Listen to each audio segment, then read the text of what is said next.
For the Rainbow Wahine, such noise from their bats all year long. Let's take a look at the starting lineup now for the Rainbow Wahine. Aloha, head coach Bob Coolin, University of Hawaii, and these are your Rainbow Wahine.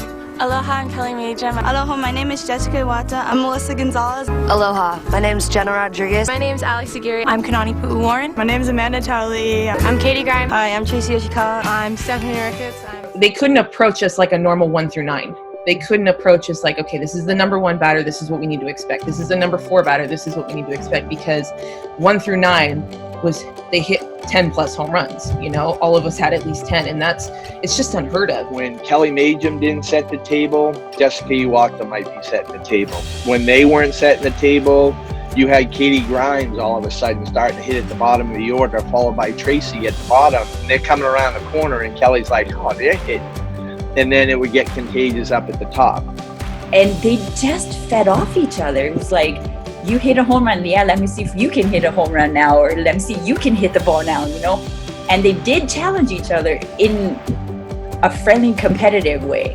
We were a really competitive team, and as much as we were friends, we also wanted to be the best, you know? And we understood that of each other because we were all competitors and we all wanted to be the best.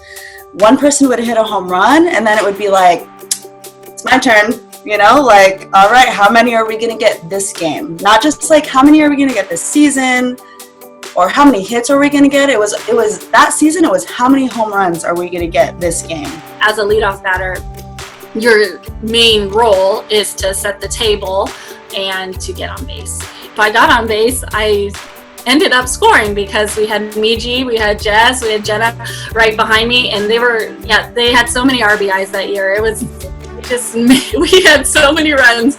I would get on base, Jessica would hit a double, I'd get on third, and then Miji would hit me, and it was just like boom, boom, boom, boom, boom.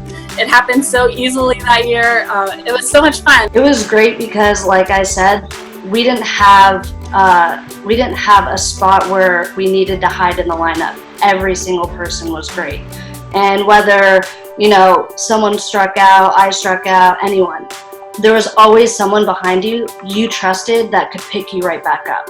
And that was the great thing about this team, is that everyone was that great. We hit in clusters, it felt like. When the top of the lineup was getting it done, they had it. When the bottom lineup was getting it, the middle, it seemed like we were good at grouping our hits together. And of course, the home runs are always fun too, but we were never out of it. You know, we were bought into our hitting philosophy, we were bought into our system, and that was really just what kept us going. We always knew that we had a chance if we had an at-bat.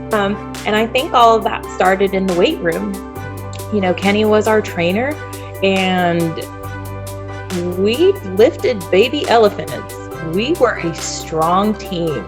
And also, we took a lot of hacks in. We really worked on our hitting. We were not a team that was going to bunt. I say she throws curves, stays away. She does just that and gets herself out of the jam. Missouri loads up the bases with 1 out, but then Stephanie Ricketts comes through with back-to-back strikeouts. We're scoreless. You know, Steph was a power righty pitcher. You know, she could move the ball, she threw hard, she dominated both sides of the plate. She was just a presence on the mound. And she was very confident in herself and in her abilities and what she could do. And Steph, as just somebody who was so stoic, a flamethrower, she threw hard, she was gritty, and she wasn't going to give up. And that was somebody that, as a defense, we could rally behind, and I knew that she was coming to compete every single day. Steph was a big presence on the mound, very stoic, and just got stuff done, like amazing, you know. And then here comes Kaya, like you said, crafty, creative with her spins. Then you had Kaya, who was just a crafty lefty, and she was so deceptive. I mean, between her and Steph, they were just a 1-2 combo that complemented each other that I think really worked for us. And then Kaya, She was just such a different look than Steph too. She had an amazing screwball that she threw her entire career, and people never figured it out. I mean, she threw screwball after screwball after screwball, and other teams just couldn't figure it out. They fed off each other. They developed a friendship that was second to none that I've ever had with pitchers, because someone always wants to be number one. And with Steph, I said, yeah, you're my number one righty pitcher, and Kaya, you're my number one lefty pitcher. I think me coming from the left side and Steph obviously bringing the power from the right side, that was always going to be a massive advantage for us.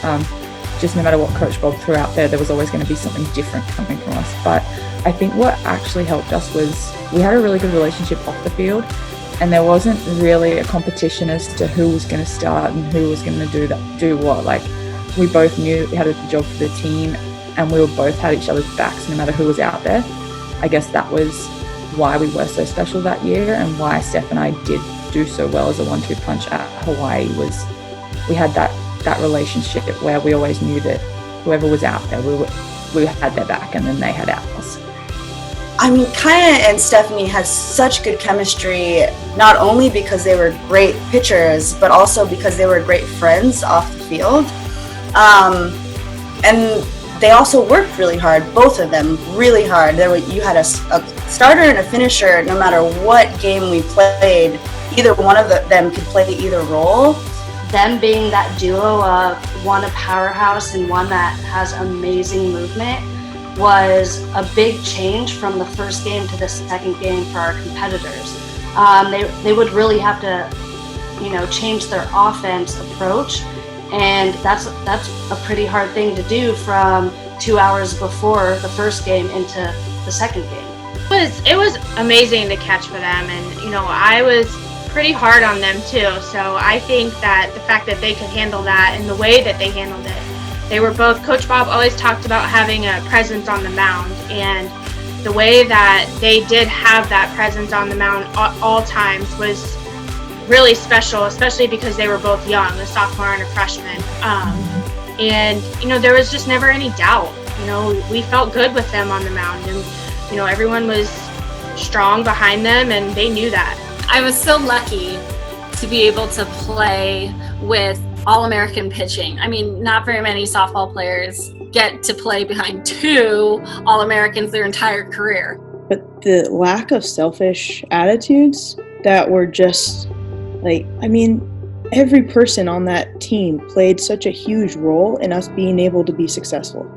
We had this confidence in each other, and there was no selfishness. It was this is for the team, and if I have to be in the bullpen for however long, that's what I have to do. The friendship outside of the team was a really big contribution to why we did so well. It was always just super fun. We always just we're having a good time on the field. It was always, business while the pitch was coming, but it was fun and games in between every pitch. We just enjoyed playing together.